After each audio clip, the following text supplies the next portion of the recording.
I put God above me. Besides that, there's no one better than me. Like, people have a lot of guilt. You know, there's a line of social psychology that claims that most people feel that they're better than other people. And like, I just don't buy that. That isn't what I've seen in my life. And maybe I'm a bit biased because I'm a clinical psychologist and I see more people who are overtly suffering, maybe, than people do in general. Although I'm not so sure about that, you know, because you don't have to scratch very far beneath the surface of most people's lives before you find something truly tragic.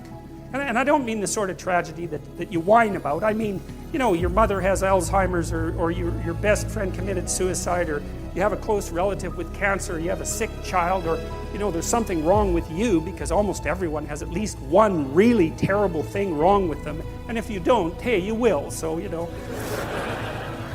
So, no, that tragic sense of being is there with people all the time. And it's also the case that in my experience, like, I rarely meet someone who says, hey, you know, I'm doing everything I possibly can, I'm a hell of a guy, and I can't see how I could possibly improve, you know? You meet someone like that, you think they're narcissistic, right? And you're right.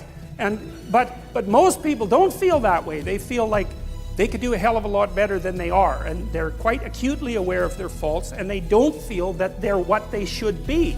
And you see, what happens in the story of Adam and Eve as well is that when people become self-conscious, at least that's how it looks to me, they get thrown out of paradise, and then they're in history. And history is a place where there's pain in childbirth, and where you're dominated by your mate, and where you have to toil like mad, like no other animal, because you're aware of the future. You have to work and sacrifice the joys of the present for the future constantly, and you know you're going to die, and you have all that weight on you. And to me, again, that's just, how can anything be more true than that? That's just, as far as I can tell, that's just how it is.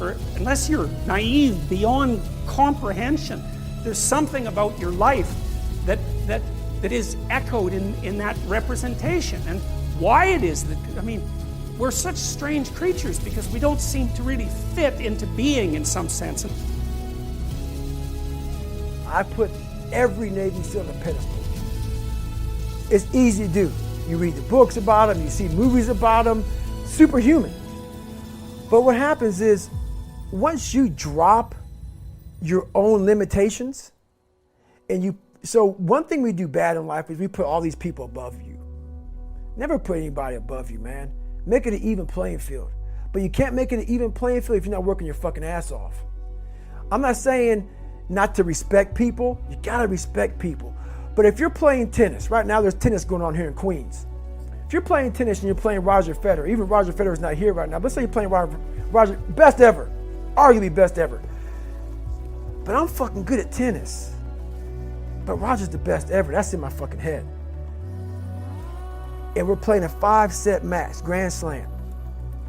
Before Roger serves the ball, the first serve of the game, first serve, set 1, game 1, first serve. In your mind, you're thinking, man, that's the best fucking person in the world to serve. This is how I thought about Navy SEALs. So what happens is, 2 sets fly by. Roger fucking smokes you 6-0, 6-0, or 6-0, 6-1. You're like, wow, man, I can play with this motherfucker. But by the time you realize you can play with Roger Federer, it's too late. It's too late. So that's what I mean by that. Don't go into any competition of life, physical, mental, emotional, whatever it may be, too late. You gotta try so hard. Know that you've worked hard as fuck, to be on an even playing field. So I did that. So once I did that, your eyes open up. So now you don't see Roger Federer as Roger Federer. You see him as a fucking tennis player. So now you're competing on the first serve. So you give yourself a chance to win. So when I went to Navy SEAL training, after my first Hell Week, second Hell Week, third Hell Week, I said, man, I can compete with these guys. Not only compete with them, I'm gonna go another level. Because I started seeing, I put these guys and a lot of people on a pedestal. But it also hurt me. It hurt me too. Because when you put people on a pedestal, you expect people to be at a certain level. So I was living off of, wow, all these mythologies of what a special forces guy is. You get up, you don't sleep, you run on broken legs, I'm just like, I really fed into all that shit, man. So it actually helped make me who I am. But I started looking around, seeing, man, these are really, a lot of them normal fucking guys. And that disappointed me, but it shouldn't have. My expectations were of myself. I was grouping everybody. So that's where I realized being uncommon amongst uncommon, it's really about yourself. It's you against yourself. It's not you against them. But it sounds like that because really, these guys are uncommon. Once you become a Navy SEAL or whatever you become, a big CEO, you're now common again. So everybody looks at these guys as uncommon. But once you become one, we're all guys again. We're all in the same group of guys. We're all in the same fraternity. So how do you separate yourself from the best? You're going to piss some people off when you do that. Because they all think, whoever CEOs, special operators, fucking athletes, they all think they're the fucking best. They're all alphas. Females, males, all alphas. So once you get in these groups, and you're like, you know what? I don't want to be like you anymore.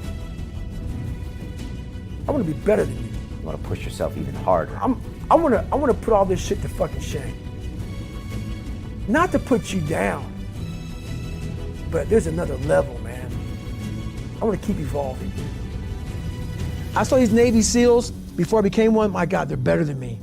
They're better than me. I gave up 100 sets. And I had to work up to realize these are human beings with the same shit I have. Yeah, there's some people who run faster.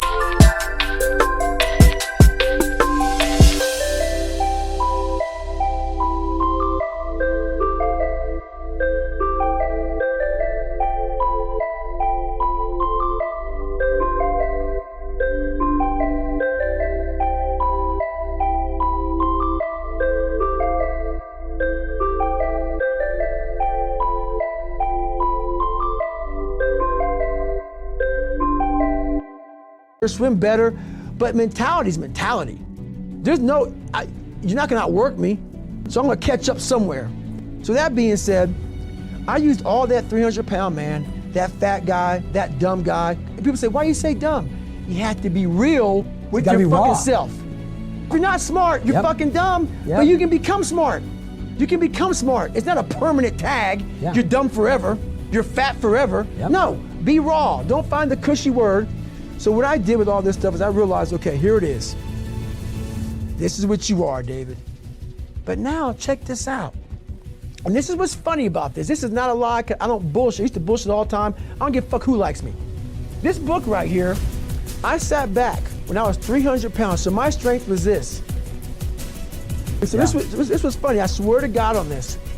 I sat back and I was like, my God, I'm able to visualize years beyond where I'm at right now. How are you gonna feel if you can pull this off? When I got the idea to become a Navy SEAL, at 300 pounds, hate the water, can't run down the fucking block, horrible, and I put everything on that. My whole life was, I'm gonna be a Navy SEAL, come hell or high water. Who does that? The hardest thing in the world, I'm gonna put on that, you gotta commit to it. You gotta commit. You gotta put everything on yourself, which is why I self-published. And that's why I'm so glad it's number 3 behind Michelle Obama, because guess what, everybody, there you go, I self-published. But anyway, back to the power of it all, was you gotta sit back and be able to imagine where you wanna be, and be like, that's the power. If I can pull this off, what kind of story have I just created? What if? A lot of times I'll be in a 200-mile run or something like that, and I'm all jacked up. Body's broken, mind's broken, spirit's broken. I start to say, what if?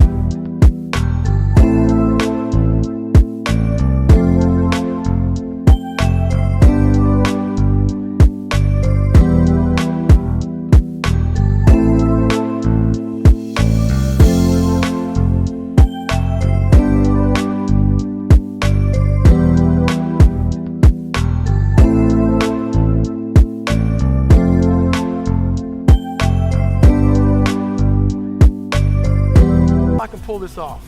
When I first walked into the Navy SEAL recruiter's office, he looked at me and said, there's only been 35 African Americans in 70 years make it through.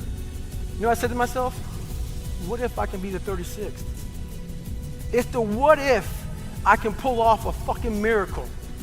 What if I can become someone that no one thinks I can be? And just me talking about that, I have the hair going up on my arms because it makes me just like, what if I can be that guy that people who call nigger and this and that, and now I'm speaking at Tom Ferry's fucking event. What if? That's it.